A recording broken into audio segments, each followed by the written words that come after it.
Hi class, welcome to session 2 unit 5. In this session we are going to learn about the training process and the development process. At the end of this session you should be able to explain what it means to analyze training needs. That is your need analysis. List and briefly explain two other processes of training and development. Describe the process for evaluating a training and development program. Steps of training include need analysis. You need to identify your training gap. So from the need analysis, we're able to identify that we need this set of training, we need this set of employees, and this set of employees should have this training. So you'll be able to identify the training gap. You'll be able to know what employees training you have now and what you need. So training gap is a difference between what the employee is now or what the employee can do now versus what the employee should be able to do in the future. Need analysis involves identifying specific job performance skills, analyzing the prospective trainees, using resources to develop specific measurable knowledge and performance objectives. So when you do all these, you'll be able to identify the training gap that employees you need to be able to bridge by giving the employee the necessary skills to bridge the gap. The next step is instructional design. The instructional design is a content of the training. So the content of the training. It is either compiled and produced in workbooks, exercises, or activities.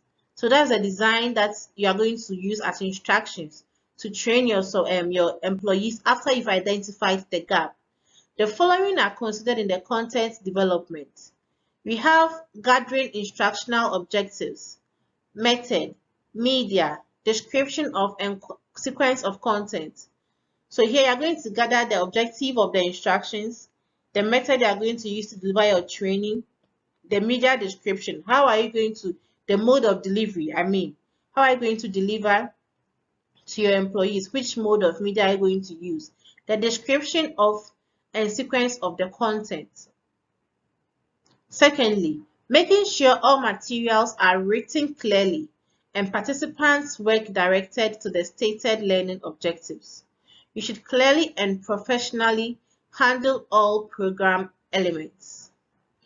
Validation of design. The training program is tested or cleaned up by presenting it to a small representative audience.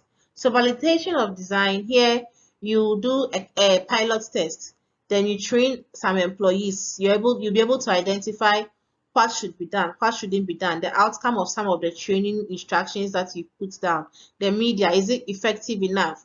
So in this validation of design, you're able to test and clean the delivery of what you're training, what you intend to do, and the process that you intend to use to train your employees.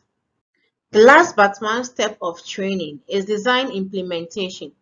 Design implementation involves carrying the training program or applying it to specific trainings.